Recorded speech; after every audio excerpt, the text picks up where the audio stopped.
quando vamos iniciar e vamos estudar o capítulo 2 de Igeret HaTeshuvah, da Carta do Arrependimento, terceira parte do Tânia. No capítulo anterior, nos foi explicado em relação aos jejuns que eles não fazem parte do processo essencial da Teshuvah, eles não são um componente essencial dentro do processo e conceito de Teshuvah, e que na realidade tampouco estão associados de forma direta ao objetivo da Teshuvah, que é levar a capará, a expiação e perdão total do pecado. E nesse capítulo o Alter Rebbe vai continuar nos explicando como, mesmo assim, apesar de tudo, existem alguns aspectos nos jejuns que têm algo a ver com a Teshuvah. E aqui, talvez antes de iniciar esse capítulo, antes de continuar, eu preciso fazer um esclarecimento a vocês.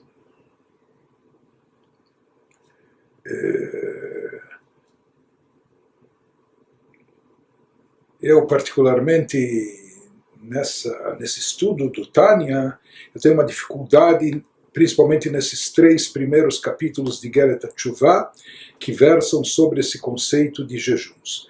No que consiste essa dificuldade? Nós já vimos e estudamos no capítulo 1 como o Alter Rebbe é taxativo ao nos afirmar que os jejuns nada tem a ver com a Teshuvah em si, que a mitzvah da Teshuvah pela Torá consiste apenas e tão somente em abandono do pecado, cessar o pecado, parar de pecar, de transgredir. Nos legisladores encontramos associados a Teshuvah no máximo o vidui, a confissão verbal, pedido de perdão a Deus, mas nenhum dos legisladores trouxe o conceito de jejuns, de mortificações, de autoflagelação, associado ao processo de Teshuvah. E o Alter Rebbe nos trouxe isso evidenciando a partir de versículos bíblicos, nos profetas, nos trazendo livros de Alahá, da lei judaica, fontes dos legisladores, etc. Depois ele nos trouxe mesmo assim que existem sábios do Mussar, da ética judaica, que falaram em um grande número de jejuns a respeito, associados com a Teshuvah, e o Alter Rebbe nos diz que mesmo das palavras deles podemos entender que isso não faz parte do processo essencial da Teshuvah, mas isso seria um acessório, eventualmente, à Teshuvah, e ele nos deu 3 motivos, 3 razões por que eles associaram, trouxeram, mencionaram também os jejuns no caso de busca de expiação por pecados mais graves, passíveis de karet, corte da alma, excisão da alma, ou morte pelo tribunal, ou como ele menciona também, o pecado de emissão de sêmen em vão, etc. Mas ele falou que isso, na verdade, tem motivos laterais, isso seria como um acessório por razões específicas, mas que essencialmente não faz parte da Teshuvah. Como nós dissemos nos 3 primeiros capítulos dessa obra, o Alter Rebbe se dedica mais a analisar o conceito de Teshuvah baseado na parte revelada na Torá, baseado nas escrituras, baseado no Talmud, nos livros de Alahá e também livros de ética judaica. É claro que sempre há também adendos ou explicações associadas também à parte mística da Torá mesmo nesses capítulos, mas essencialmente nesses capítulos o Alter Rebbe, que também era um legislador, um grande legislador, nós vemos que aqui ele, por assim dizer, se esforça para elucidar e esclarecer esse tema, praticamente esgotando em todos os aspectos e todas as facetas. E aqui nesse capítulo 2, ele vai, nesses 3 capítulos, ou principalmente no capítulo 2, 3, ele vai falar muito dos jejuns, e para algumas pessoas isso pode parecer assustador, como realmente é para nós, na nossa geração atual, não é?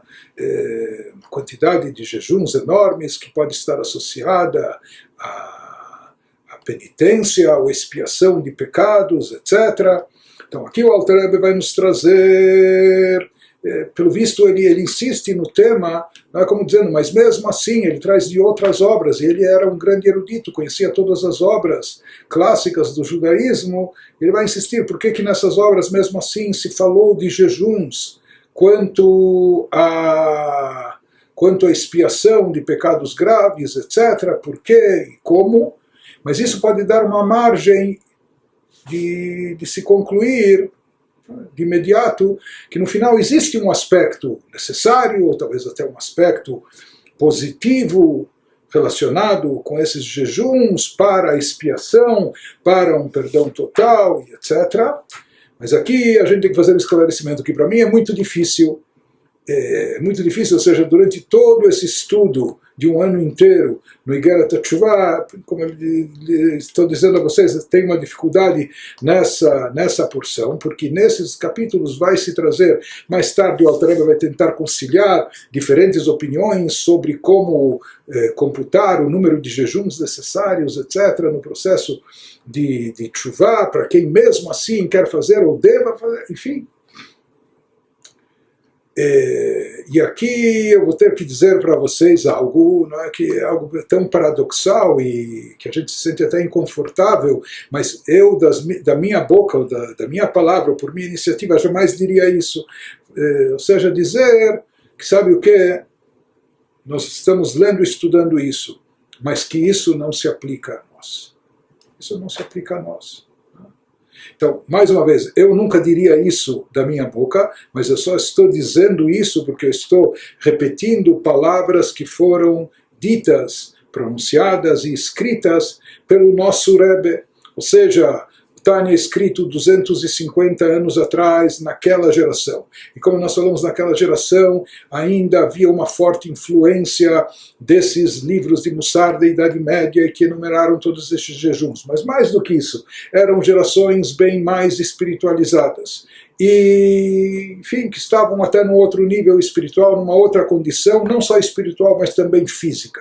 O nosso Rebbe, da nossa geração contemporânea, ele, para muitas pessoas que o consultaram em cartas, em inúmeras cartas que ele respondeu aconselhando, como também em pronunciamentos públicos, o nosso Rebbe sempre foi enfático ao salientar que na nossa geração é uma geração enfraquecida, nossa geração é uma geração debilitada, até fisicamente.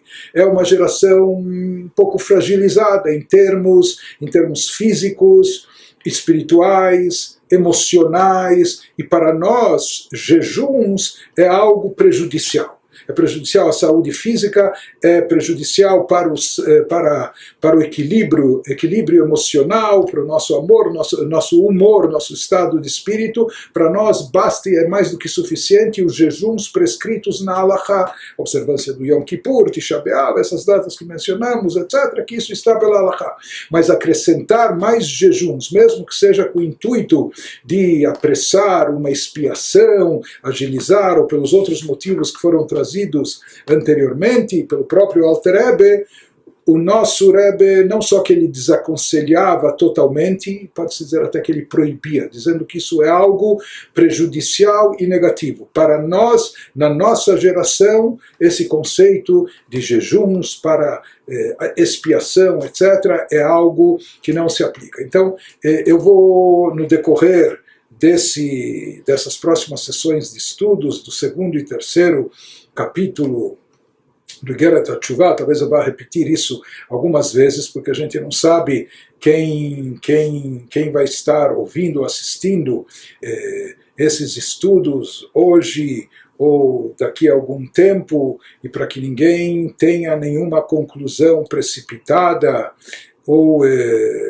tome as coisas literalmente ao pé da letra, ou queira aplicar, implementar, bem intencionado, queira implementar isso na sua vida prática, na sua vida pessoal, então eu vou repetir essa advertência algumas vezes no decorrer desse estudo, desses próximos dois capítulos, capítulo 2 e o capítulo 3, e como nós dissemos, é algo até que por um lado nós vamos ler que O Alter Rebbe, ou seja, essa opinião, que isso é o principal para lembrar, aquilo que ele nos estabeleceu no capítulo 1, no que consiste a essência da tshuva em abandonar o pecado. Parar de pecar, deixar o pecado, né? Isso é a tshuva pela Torá. O resto, adendos, acessórios e etc., e o próprio conceito de jejum, então nós ainda vamos ver, e talvez ele vai insistir, vai esgotar esse assunto aqui em termos daquilo que é trazido no conhecimento judaico da época, etc., mas ao mesmo tempo em termos de orientação prática, porque esse é um assunto muito delicado, então nós vamos sempre lembrar as palavras do nosso Rebbe, da nossa geração contemporânea, que somente baseado, né, nos seus ombros, na sua responsabilidade, que estabeleceu de forma definitiva que esses jejuns de tshuva, os jejuns visando capará, expiação, não se aplicam a nós, na nossa geração. Então tinha que fazer essa ressalva. Agora nós vamos ao texto do Alter Rebbe no capítulo 2. אך כל זה לעניין כפרה ומחילת העוון, שנמחל לו לגמרי מה שעבר על מצוות המלך, כשעשה תשובה שלמה, ואין מזכירים לו דבר וחצי דבר ביום הדין, לעונשו על זה חס ושלום בעולם הבא, ונפטר לגמרי מן הדין בעולם הבא.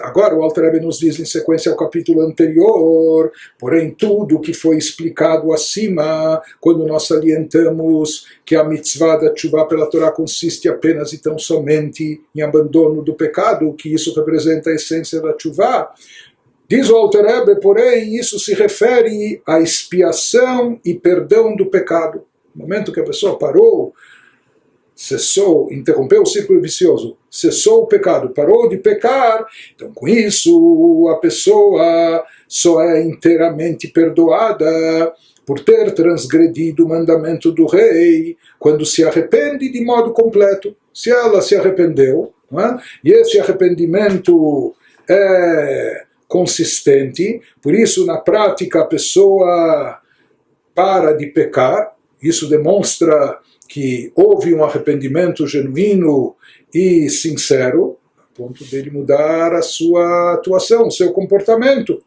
Então, a pessoa é inteiramente perdoada por ter transgredido o mandamento do rei, qualquer mitzvah que seja, quando se arrepende de modo completo. Prossegue o Alter Rebbe e nos diz, então, depois que a pessoa for inteiramente perdoada por Deus, isso efetivamente acontece, e isso é eficaz, essa tshuva, essa interrupção do pecado, a tal ponto que ele nos diz que absolutamente nenhuma acusação será feita contra a pessoa no dia do julgamento.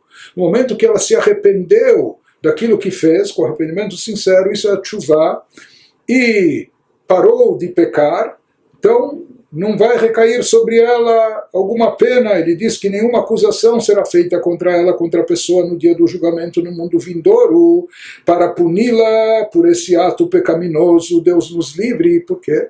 Porque por mais que a pessoa cometeu esse ato, mas depois ela se arrependeu, ela fez tshuva, retornou a Deus, então nenhuma acusação mais será feita contra ela para puni-la. Deus nos livre. E a pessoa estará totalmente isenta de julgamento e punição no mundo vindouro. Então esse é o efeito maravilhoso da tshuva. Porém, prossegue o Alter Rebbe e nos diz, Omnam sheyeh leratzon lifnei Hashem, ומרוצה וחביב לפניו יתברך כקודם החטא, להיות נחת רוח לקונו מעבודתו. Contudo, para que a pessoa seja desejável a Deus. Tudo bem, Deus vai perdoá-la, Deus vai abolir todas as sentenças, vai anular punições, etc. Mas ele nos diz, contudo, para que a pessoa seja desejável a Deus. Desejável, tão adorável e querida para ele, Deus, como antes do pecado. Sabe, vamos apagar tudo e não só fazer de conta que nada aconteceu, mas reestabelecer o status quo original como se nada de fato de negativo tivesse acontecido. Para que a pessoa seja desejável a Deus, tão adorável e querida para Ele, como antes do pecado, dando satisfação a seu Criador, ao executar o seu serviço, é necessário um passo adicional. Nós sabemos que entre pessoas e seres humanos, quando houve uma desavença, quando alguém ofendeu o outro, fez mal, prejudicou, tudo bem, ele vai, se retrata, pede desculpas, é perdoado e etc. Mas aqui a confiança ficou abalada, ou por mais que eles mantêm e voltam ao relacionamento, pode ser que esse relacionamento fique um pouco arranhado. Deus conhece a fundo o nosso íntimo, os nossos sentimentos, aquilo que está verdadeiramente no nosso coração. Por isso se sabe, ou seja, Deus sabe quando há um arrependimento genuíno e autêntico, e por isso Ele aceita esse arrependimento e Ele concede o perdão. E por isso qualquer pena é cancelada e etc. Mas mesmo assim, uma pessoa que ela quer, puxa, Deus é tão bondoso, misericordioso comigo, e eu quero estar vinculado a Ele, eu quero não só, mesmo que tecnicamente qualquer mácula, qualquer mancha foi apagada, mas eu quero, sabe, eu quero restabelecer um relacionamento como se nada disso de negativo tivesse jamais acontecido, se nenhum pecado tivesse cometido, etc. Ele nos diz o que era feito na época do templo do Beit HaMikdash nesse sentido. אמנם שיהיה לרצון לפני השם ומרצה וחביב לפניו יתברך כקודם החטא, להיות נחת רוח לקום בעבודתו, היה צריך להביא קורבן עולה, אפילו על מצוות עשה קלה, שאין בה כרת ומיתת בית דין. Diz o Alter Rebbe que na época do templo, para alcançar essa reconciliação completa, esse estado de união, como se nada tivesse acontecido, que ele seja tão querido, aprazível a Deus, como se jamais tivesse pecado, era preciso ofertar uma oferenda de elevação sacrificial. Era preciso trazer no Beit HaMikdash uma oferenda, um sacrifício, uma oferenda de elevação, olá tamid, não é? E isso era feito mesmo por transgressão de um mandamento positivo básico. Nós falamos que para mandamentos positivos, se uma pessoa deixou de cumprir um mandamento positivo, nós já vimos do Talmud, isso vimos no capítulo 1, que basta a pessoa fazer tchuvá, se arrepender, e ele já obtém expiação imediatamente. Mas ele nos diz que na época do Beit HaMikdash, mesmo quando talvez a transgressão cometida pela pessoa supostamente parecia mais leve, ele deixou de cumprir um mandamento positivo, que não é passível com caret ou morte decretada pelo tribunal, porque em geral os mandamentos positivos não são passíveis de caret. Existem duas exceções, que é a circuncisão, Brit Milá, e o Cordeiro Pascal, que por enquanto não vigora, mas mesmo que um mandamento positivo básico ele deixou de cumprir, então tecnicamente ele já com a tchuvá obteria a expiação, perdão. Mas mesmo assim, na época do templo ele tinha que trazer uma oferenda. E nós já vamos ver qual é o objetivo e qual é o significado dessa oferenda que ele trazia, mesmo por falhas, vamos chamar de leves, não é? A transgressão de um mandamento positivo básico. כמו שדרשו רבותינו ז"ל בתורת כהנים על פסוק ונרצה לו, כדית בגמרא פרק כמה דזבחים דעולם מכפרת על מצוות עשה, והיא דורון לאחר שעשה תשובה ונמחל לו העונש. Diz o Alter Rebbe, conforme enunciaram nossos sábios no Midrash chamado Torat Kohanim, sobre o versículo que se encontra em Levítico, no início 1:4, que nos fala de trazer uma oferenda de elevação, e esse sacrifício será aceito para fazer expiação por ele, para trazer expiação através desse sacrifício, dessa oferenda. E aqui o Alter Rebbe vai nos dizer que a palavra kapará em hebraico, traduzida literalmente como expiação, que está associado com perdão, ela tem um sentido e um objetivo adicional, e ele vai nos esclarecer que aqui nesse versículo e nesse contexto, o verbo lechaper, expiar, ele tem um outro sentido e uma conotação diferente daquilo que nós mencionamos no capítulo 1. Portanto, aqui o objetivo dessa oferenda não era literalmente de expiar o pecado, Porque como nós vimos, quando se trata da transgressão de um mandamento positivo, apenas a tshuva já é suficiente para expiar. Por que mesmo assim, na época do templo, ele tinha que trazer uma oferenda? Porque aqui é um objetivo adicional, um outro tipo, entre aspas, de expiação. No caso, é necessário aqui. Isso ele nos diz. E como consta no Talmud, no Tratado Zvachim, capítulo 1, que a oferenda de elevação expia o não cumprimento de um mandamento positivo.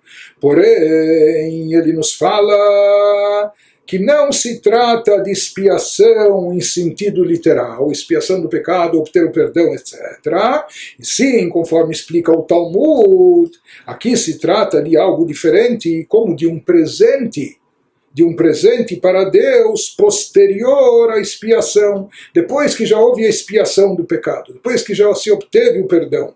Mesmo assim, a pessoa procura um outro tipo de expiação, ou seja, tecnicamente ele foi perdoado, não há multas, não há penas, não há punição, e foi expiado, mas mesmo assim, mesmo que tecnicamente ele já tenha sido expiado limpo, ele quer uma expiação maior, ele quer limpar a barra, o terreno, o relacionamento, o vínculo íntimo com Deus, que se restabeleça como era de forma anterior ao pecado, ou seja, mesmo então depois da expiação do pecado, o indivíduo traz um presente para Deus posterior à expiação, depois que o indivíduo fez tshuva e já obteve plena expiação e foi perdoado da punição, mesmo assim ele traz mais uma oferenda de expiação, mas com outro intuito, com outro objetivo, conforme nos explica o Alter Rebbe, o que Adam shesarach bamelech upieso al yedei praklitin umachal lo af al piken sholeach doron umincha lefanav sheitratzelo lirot pnei amelech. Isso é comparável, nos falou Alter Rebbe, ao caso de alguém que enfurece o rei, fez alguma coisa que irritou profundamente o rei, etc. Depois o apazigua, depois ele conseguiu apaziguar o rei, pediu perdão, se desculpou, se retratou, ele se retratou, apaziguou o rei por intermédio de um mediador, e ele é perdoado pelo rei. Mas ainda assim, aquele indivíduo, por mais que ele já foi perdoado, não será punido, etc., ainda assim ele faz questão, ele envia ao rei um presente, uma dádiva, a fim de que o rei queira vê-lo novamente. Tudo bem, não só que ele perdoe, tecnicamente dispense ele de castigo e punição, mas que o rei queira o convívio com ele, queira restabelecer o convívio e o relacionamento como era anteriormente. E aqui ele nos fala, etimologicamente, analisa esse termo de capará, quer dizer, aqui o tipo de limpar a barra, limpar o terreno, o relacionamento. Ele já limpou a sua alma no sentido de expiação, já anulou a punição, já não haverá mais castigo, etc., mas ele quer limpar a área do relacionamento. ולשון מחפרת וכן מה שכתוב בתורה, ונרצה לו לכפר עליו, אין זו כפרת נפשו, אלא לכפר לפני השם, להיות נחת רוח לקונו, כי דית שם בגמרא, וכמו שכתוב, תמים יהיה לרצון. Ele nos fala, por mais que aqui é o mesmo verbo em hebraico, mas ele nos fala que dependendo do contexto ele tem conotações diferentes, tem sentidos diferentes, e aqui a capará, o objetivo de cada uma das coisas é distinto. No caso de capará pelo pecado, a expiação, perdão, obter o perdão, claro, a pena, o pecado, etc. E aqui é um objetivo mais sublime, mais elevado. Quando o Talmud afirma que a oferenda de elevação, olá, expia, entre aspas, bem como quando a Torá declara que esse sacrifício será aceito para fazer expiação por ele, lá em Levítico 1:4, não significa que o sacrifício vai trazer expiação do pecado para depurar sua alma, porque ele já foi perdoado com a sua tshuva, simplesmente com arrependimento. Nesse contexto, expiação tem um outro significado. Isso não significa que a oferenda de elevação literalmente faça expiação pela alma, porque, como dissemos, ele já teve a alma expiada através da tshuva do arrependimento, conforme esclarece o Talmud. Nesse contexto, a expiação associada à oferenda de elevação que era trazida no templo não significa perdão do pecado, mas sim, ela tem conotação diferente de expiação diante de Deus. Como nós falamos aqui, significa ele limpar o seu passado, a sua ficha, não tecnicamente, não no sentido de apagar o pecado, não ser punido, não ser retaliado, mas no sentido de restabelecer um relacionamento total, completo, íntegro com o Criador. De dar satisfação ao seu Criador, conforme na explicação de Rashi no Talmud, no futuro, por meio do serviço divino, como está escrito a respeito da oferenda de paz, que não é feita para expiar pecados, ou seja, existe um outro tipo de oferenda, shlamim, etc., que absolutamente não tinha a ver com pecado e com perdão.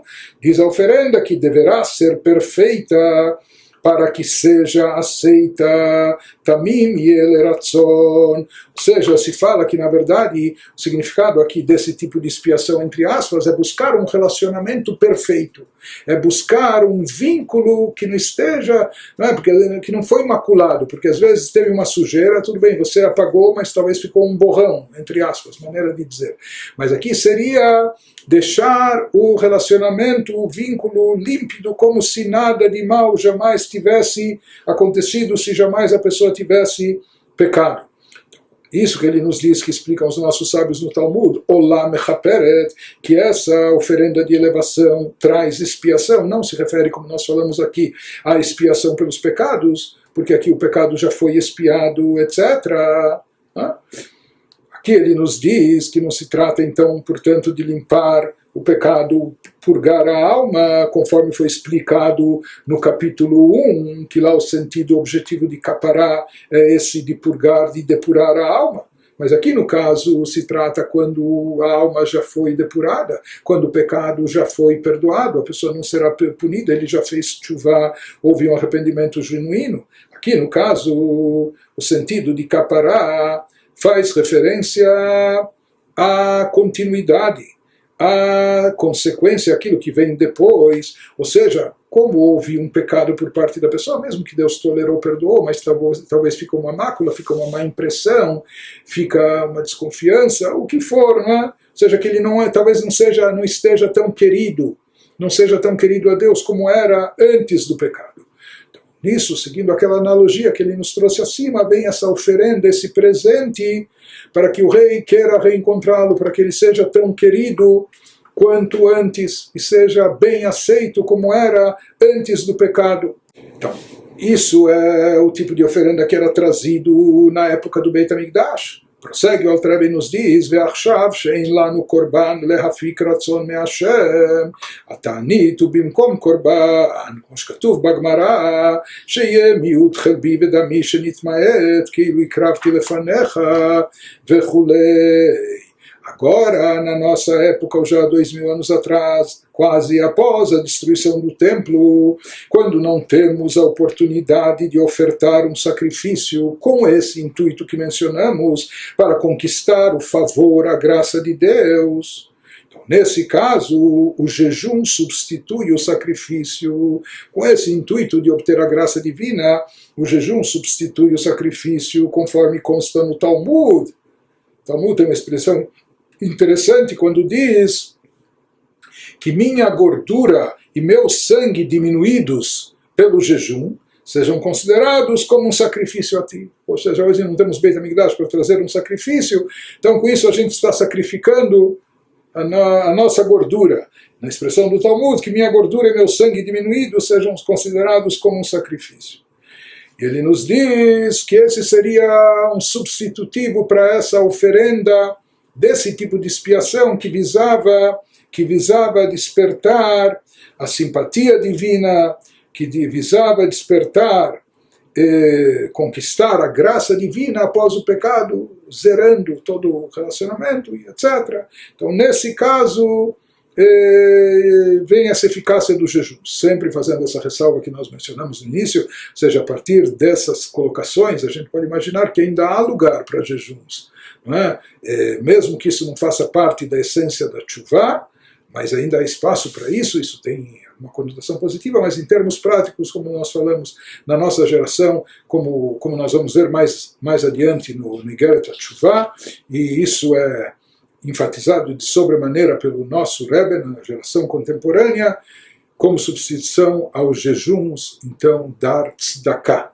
E muita tzedakah, e nós vamos ver que a tzedakah, e vamos entender, e vai ser explicado por que também a tzedakah tem esse efeito. Mas por enquanto ainda estamos falando aqui dos jejuns nesse contexto. E ele nos fala que por isso, Velachen matzinu bekama tanaim bemoraim she'al davar kal hayu mitanim taniot harbe meod. Por isso notamos que muitos dos primeiros e posteriores sábios do Talmud, tanto sábios da Mishnah ou sábios da Guimará, nós temos relatos no Talmud que eles faziam numerosos jejuns, mesmo por algo pequeno. Isso são sábios que viveram há 2.000 anos atrás, há 1.500 anos atrás e etc. Sábios da Mishnah e do Talmud. Ele nos vai trazer aqui, me parece, 3 exemplos, mas nós temos diversos exemplos no Talmud, que por coisas mínimas eles faziam inúmeros jejuns, mas como nós falamos, pelo visto a constituição física dos indivíduos, como também a sua grandeza espiritual, 1.000, 2.000 anos atrás, e mesmo 300 anos atrás, 200 anos atrás, era bem mais sólida e firme do que a nossa. Não é? De qualquer forma, o fato daqui da gente encontrar vários sábios de envergadura, que por coisas mínimas, não eram pecados graves, porque nós falamos naquele sentido de obter expiação através de sofrimentos. Tem aqueles que não esperam o sofrimento vir de cima, e eles se auto-infligem o sofrimento, mas isso é por transgressões graves. Os exemplos que ele vai nos trazer aqui a seguir é de sábios que por coisas mínimas fizeram um número enorme de jejuns. Então, com certeza, isso não está vinculado a pecados graves. Aqui os jejuns estavam associados a uma outra conotação, a conotação que ele nos trouxe aqui no capítulo 2, que era essa de obter graças aos olhos de Deus, limpando completamente qualquer mácula no relacionamento, no vínculo. Né? Então aqui não era no sentido de expiação e obter perdão por pecado, porque nem era pecado, aquilo que eles... se era pecado, não era uma coisa grave ou gravíssima, que necessita de sofrimentos para ser perdoado, mas com certeza esses jejuns que são mencionados no Talmud, pelos sábios da Mishnah, da Gemara, eram com esse intuito de obter graças aos olhos de Deus, como antes da falha. Como os exemplos que ele nos dá, כמו רבי אלעזר בן עזריה, שהיה מתיר שתהא פרה יוצאת ברצועה שבין קרניה בשבת, והחכמים אוסרים, ופעם אחת יצא כן פרתו של שכנתו ולא מחבה, והושחרו שיניו מפני הצומות על שלא קיים דברי חבריו. Traduzindo, exemplo que ele nos traz, como Rabi Elazar ben Azaria, que permitia, ele nos traz aqui detalhes técnicos de lei de observância do Shabat, que permitia que uma vaca saísse no Shabat com uma correia entre os chifres, ele permitia, enquanto os outros sábios o proibiam isso. Ou seja, um Yehudi, não só ele deve repousar no Shabat, mas até mesmo seus animais, enfim. E ele tinha uma opinião a respeito dessa correia na vaca, enfim. E os sábios, ele permitia, os sábios proibiam. E a Halachá fica como a maioria. Ou seja, prevalecia no final, como veredito, a opinião dos sábios, que estavam em maioria, contra a opinião de Rabi Elazar ben Azaria. Certa vez a vaca do seu vizinho saiu portando a correia e Rabi Elazar ben Azaria não protestou. Não é, tudo bem, ele sabia que sua opinião era uma opinião única diante da maioria e, portanto, como Halachá prevalecia a opinião da maioria, e ele aceitava isso para si. Né? Então ele também, a sua vaca não saía com essa correia em Shabbat, mesmo que ele achava que era permitido, mas ele se submetia à opinião dos sábios. Mas uma vez a vaca do vizinho saiu e ele não protestou, ele não foi admoestar o vizinho, etc. Então, no final, por não ter apoiado a posição dos colegas, agindo ativamente no sentido de repreender o vizinho, aquilo que poderia parecer uma proibição do Shabat, nos conta o Talmud que ele jejuou até que seus dentes ficaram pretos. Tantos jejuns ele fez, assim nos conta o Talmud de Jerusalém, Beitzá, enfim, até que os seus dentes ficaram pretos de tantos jejuns que ele achava que ele desrespeitou os colegas ao não protestar, vendo o animal do vizinho fazendo algo que talvez fosse proibido em Shabbat, mesmo que na opinião dele não era. Assim também nos conta o Talmud, וכן רבי יהושע, שאמר בושני מדבריכם בבית שמאי, והושחרו שיניו מפני הצומות. Similarmente, se conta a respeito de Rabi Yoshua, que às vezes no calor de uma discussão entre duas escolas talmúdicas célebres, havia a escola de Shammai e a escola de Hillel, e na maioria das vezes, na grande maioria das vezes, a lei prevalece como a escola de Hillel. E no calor de uma discussão, ele disse: envergonho-me de vossas palavras, escola de Shammai, como falando, o que vocês argumentam não tem lógica, é absurdo, eu me envergonho de ouvir as palavras. Ele podia discordar, mas se fala que é uma expressão muito forte que ele utilizou ao falar: envergonho-me de vossas palavras, escola de Shammai. Com isso talvez ele desrespeitou esses mestres, esses rabinos que tinham uma opinião diferente, usando uma expressão muito forte. Quando ele se conscientizou disso, jejuou até que os seus dentes ficaram pretos. Também fez inúmeros jejuns, né, por ter tirado essa expressão da sua boca. Sim, também nos conta o Talmud, ורב הונא פעם אחת נתהפכה לו רצועה של תפילין והתענה 40 צומות וכהנה רבות. O sábio Rav Huna, depois de descobrir que a tira do seu tefilim, do seu filactério, se virara, sem ele perceber, se inverteu a tira de couro do filactério, deixando um pouco à mostra o lado avesso, em vez do lado que tem que ficar à mostra, jejuou 40 vezes. Quando o Talmud ele fez 40 jejuns por causa disso. Então aqui novamente não era nenhum pecado ou coisa gravíssima, etc. Mas nós vemos aqui grande número de jejuns para coisas muito simples para nós.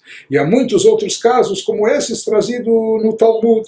Então tudo isso nos diz o Alter Rebbe, vem evidenciar que aqui se tratava do jejum, ou seja, aqui o Alter Rebbe está nos demonstrando, está desvendando um outro significado objetivo por trás dos jejuns, que não é apenas o de obter expiação, depuração, perdão do pecado, mas sim o de se aproximar a Deus, obter, despertar a graça divina sobre si, depois que alguma falha foi realizada. Isso não tem a ver com purgação de pecado, com expiação.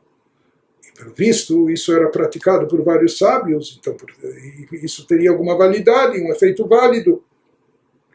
Mais do que isso, depois dos exemplos talmúdicos de 2.000, 1.500 anos atrás, o Alter Rebbe nos remete a 500 anos atrás, nos trazendo do grande cabalista o Arizal, Rabbi Yitzhak Luria, também ensinamentos relacionados com isso. Quando ele nos diz: Ve'al yesod ze limed Arizal letalmidav, al pi chokhmat ha'emet, mispar hatzomot lekama avonot vechataim.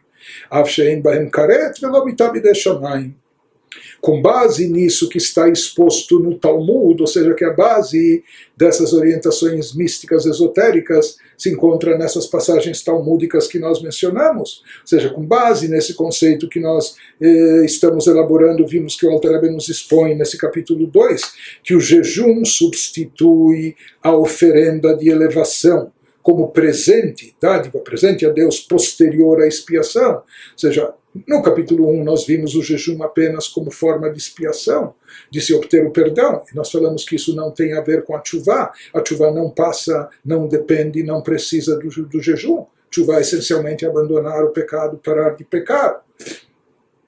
Mas agora, nesse capítulo, nós estamos vendo que existe um jejum com outro intuito, que era daquela oferenda de elevação. Na época do Beit HaMikdash era uma oferenda, um sacrifício. Na ausência do Beit HaMikdash eram feitos esses jejuns, substituindo a oferenda de elevação como presente posterior à expiação. Baseado nisso, o Arizal aconselhava seus alunos, fundamentado na Kabbalah,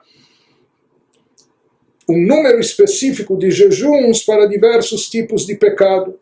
Isso está descrito em vários escritos cabalísticos do Rab Chaim Vital, discípulo principal do Arizal, que transcreveu os seus ensinamentos. Mas aqui o Alter Rebbe nos enfatiza que o Arizal ensinava isso aos seus alunos,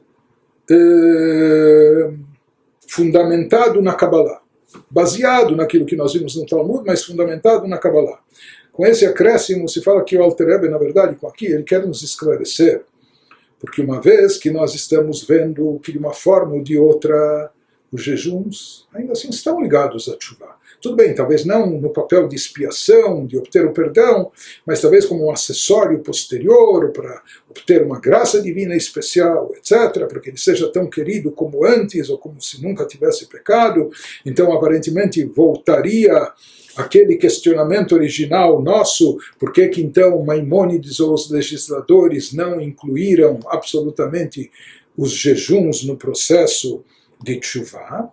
Então, aqui o Alter Rebbe nos diz, por isso ele acrescenta e nos fala que esse conceito da pessoa ser tão querida a Deus, ou ser tão agradável, ter simpatia ou graça aos olhos de Deus como antes do pecado, isso é algo que não é trazido na Halakha. Isso não tem a ver com o processo prático da realização da Teshuvah e etc. Isso, no máximo, é algo que está relacionado com a Kabbalah, com o sentido místico, esotérico das coisas. Ou seja, por mais que isso tenha um fundamento no Talmud, nós trouxemos aqui 3 exemplos de casos no Talmud que falam de jejuns desse tipo, mesmo não havendo transgressões graves, não havendo pecados passíveis de careta ou de morte, etc., e mesmo assim um número grande de jejuns, há um fundamento para isso, portanto, no Talmud, e baseado nisso é que a Kabbalah elabora esse assunto de substituir as oferendas que eram trazidas no templo com o sentido de obter graça através de jejuns, mas isso é algo que está ligado à Kabbalah e não uma prática comum a todos nós, ou seja, algo que conste nos legisladores como obrigatório dentro do processo de Teshuvah. Não se assustem, ele vai nos trazer agora alguns exemplos dos escritos luriânicos, dos escritos cabalísticos sobre assuntos, sobre jejuns, sobre determinadas falhas, né? E como nós falamos, e haviam épocas onde talvez as pessoas implementavam isso, né? Literalmente, ao pé da letra. Hoje em dia nós não temos força para isso, nós não temos disposição, energia nem física, nem emocional, nem espiritual para tanto, isso nos abala e nos prejudica, portanto não é o caminho. Mas estamos fiéis ao texto, temos que ler e estudar o texto, mas fazendo sempre essa ressalva conforme o nosso Rebbe interpreta e esclarece na nossa geração. Mas para se ter uma ideia, כמו על הכעס, קנ"א תניות וכולי, ואפילו על איסור דרבנן כמו סתם ינם, יתנה ע"ג תניות, וכן על ביטול מצוות עשה דרבנן, כמו תפילה, יתנה ס"א תניות, וכולי. Para se ter uma ideia, ele nos diz, o Arizal recomendava esse esquema de jejuns para obter graça divina, para limpar a barra completamente, etc. Ele recomendava isso até para pecados não puníveis com caret, corte da alma ou pena de morte, visto que o propósito deles não era. Esses pecados graves, de fato, eles só são perdoados após sofrimento. Mas aqui se tratava de coisas que não são passíveis de pena de morte, etc.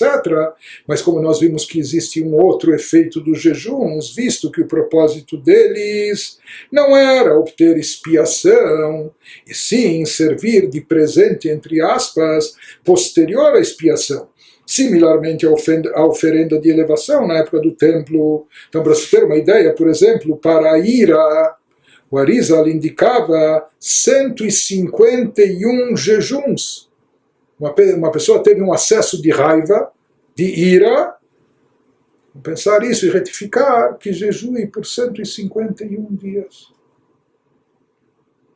Os livros de Kabbalah explicam que isso era o valor numérico. Existem alguns sistemas em hebraico de valor numérico, às vezes se conta além do valor numérico das letras também a própria palavra, ou talvez o número de letras da palavra. Então esse é o valor numérico da palavra kas, em hebraico, que significa ira ou raiva, junto com a própria palavra. Isso isso dá o número de 151, por isso dizia o Arizal, para quem teve o acesso de ira ou de raiva, para compensar isso depois, então é melhor não ter esse acesso de raiva. Mas compensar depois que faça 151 jejuns. O Arizal prescrevia esse sistema de jejuns até em caso de transgressão de uma lei rabínica menor. Né? Mesmo leis rabínicas, como a proibição de consumir vinho proibido por determinação rabínica. Existem vinhos de libação para idolatria, que isso é proibido pela Torá, mas existem vinhos onde a gente não tem certeza que foi feita a libação, mas talvez, então é proibido de ordem rabínica. Se alguém consumiu um vinho desses proibido, que ele faça, toma um copo desse vinho, que é uma proibição de ordem rabínica, não era passível nem de morte, nem não sei o que, dizia o Arizal, para compensar, que faça 73 jejuns. Que isso equivale ao valor numérico da palavra yain, em hebraico, que é composta de 3 letras, o valor numérico da palavra mais as 3 letras dá 73. Então, para essa transgressão, 73 jejuns. Ele também indicava esse programa de jejuns em caso de descumprimento de um mandamento positivo rabínico. Aqui nem era uma transgressão, a pessoa foi omissa, deixou de cumprir um mandamento e de ordem rabínica. Como não respeitar os horários da oração diária, porque mesmo que talvez o conceito de oração, de tefilá, de reza seja da Torá, mas os horários da reza e etc. são de ordem rabínica, não é? Os horários da reza diária. Então, se uma pessoa não observou o horário correto da reza diária, para isso ele estipulava 61 jejuns. Você fala que esse número de 61 é o equivalente ao valor numérico da palavra hayom, que significa do dia de hoje, não é? Ou seja, já que a reza é uma obrigação diária, não é? Então aqui, se ele não fez a reza no horário diário estipulado, então para isso ele estipulava nada menos que 61 jejuns. De qualquer forma, como nós falamos, para nós tudo isso pode parecer assustador e de fato é. Então, mas aqui nós vemos que todo esse conceito, tanto aquilo que foi trazido no Talmud, como aquilo que era trazido pelo Arizal na Kabbalah, como não se trata de pecados gravíssimos ou passíveis de pena capital de morte ou de corte e excisão da alma, etc. Então, com certeza, eles estavam ligados com o contexto não de trazer sofrimento, flagelo à pessoa, autoflagelação, mas sim com o conceito indicado no Talmud de despertar a graça divina como um presente, uma oferenda que era trazida depois da reconciliação. E aqui ele nos fala que com esse intuito, o objetivo desses jejuns mencionados nessa literatura era de obter a graça divina, de despertar a graça de Deus sobre si, a simpatia divina. E isso ele nos diz que não necessariamente após um pecado, mas ele agora vai nos dizer que esse intuito de despertar a graça divina, mesmo alguém que nem pecou, o jejum tem essa propriedade, o jejum tem esse poder. Ou seja, quando a pessoa, porque o jejum, de certa forma, é a pessoa se desmaterializar, é a pessoa passa fome, deixar de lado o seu físico, o seu eu, o seu ego, o seu prazer, sua autossatisfação, e etc. Então ele nos diz que por isso o jejum tem esse efeito de espiritualizar a pessoa e despertar a graça divina. E ele vai nos falar isso que ele nos fala. B'derech klal, soda ta'anit isgula nifla'a. להתגלות רצון העליון ברוך הוא כמו הקורבן שנאמר בו ריח ניחוח להשם. De modo geral, o jejum tem um poder secreto.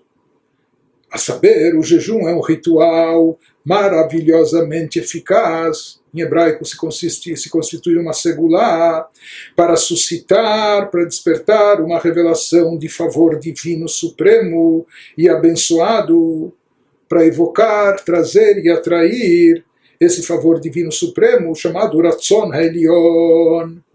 Nesse sentido, o jejum, independente até de pecado ou de expiação, o jejum é como um sacrifício que causa, sobre os sacrifícios e oferendas no templo, se diz que eles tinham o poder de causar um senso de satisfação a Deus, nachat ruach lefanai, e assim também o jejum tem esse poder de ser reach nichoach, nachat ruach, de trazer, de provocar esse senso de satisfação em Deus. כמו שכתוב בישעיה, על זה תקרא צום ויום רצון להשם, מכלל שהצום הנרצה הוא יום רצון, conforme está escrito em Isaías 58:5, que lá pelo visto havia um momento onde decretaram um jejum à comunidade, só que fizeram um jejum, mas não com imbuídos do espírito necessário, e por isso eles são criticados pelo profeta, que diz, que chama a atenção deles, dizendo, chamas a isso jejum, dia de favor para Deus? Ou seja, na prática eles fizeram o jejum, mas não estavam imbuídos do espírito da seriedade, da compenetração, do despertar espiritual. Por isso ele diz, chamas a isso de jejum, um dia de favor para Deus? Se vocês não estão agindo, se comportando de acordo, mas o que nós vemos disso? Que o jejum é um dia de favor para Deus e despertar graça, o que indica que um jejum aceitável, o jejum que eles fizeram diante de Isaías não era aceitável, mas isso indica, por outro lado, que um jejum aceitável é um dia de favor, é algo que desperta a graça divina. Né? Então esse é um efeito que existe por trás do jejum, um efeito especial, e por isso foi mencionado aqui no Talmud, desses casos dos sábios talmúdicos e também mencionados pelo Arizal ali nos livros de Kabbalah, todos esses jejuns que eles faziam para, por assim dizer, limpar toda a área mesmo, independente de pecados ou da gravidade de pecados ou da necessidade de purgá-los ou de passar sofrimentos, mas até um pecado que já foi perdoado e já foi purgado. Havia o jejum aqui no sentido de despertar a graça divina. E nós vemos dessas fontes que o jejum tem esse poder. Mas sempre nós vamos voltar nesses capítulos, fazer a ressalva. Por mais que o Alter Rebbe nos diz que o jejum tem esse poder, isso ele falou na sua época, 250 anos atrás. O nosso Rebbe, na nossa geração, diz que hoje em dia esse tipo de jejuns não tem que ser adotados, devem ser abolidos. Só deve-se fazer os jejuns que constam obrigatórios no Shulchan Aruch, nós temos meia dúzia de jejuns por ano, isso já é suficiente, mas de qualquer forma, bom, na época do Beit HaMikdash, do templo, era através de oferendas, depois vieram esses jejuns, e hoje, como nós vamos ver adiante no Igeret HaTshuvah, muito do efeito, desses efeitos especiais, não é? Ter graças, despertar a misericórdia divina, etc., nós podemos obter de outras formas, particularmente ou principalmente através da tzedakah.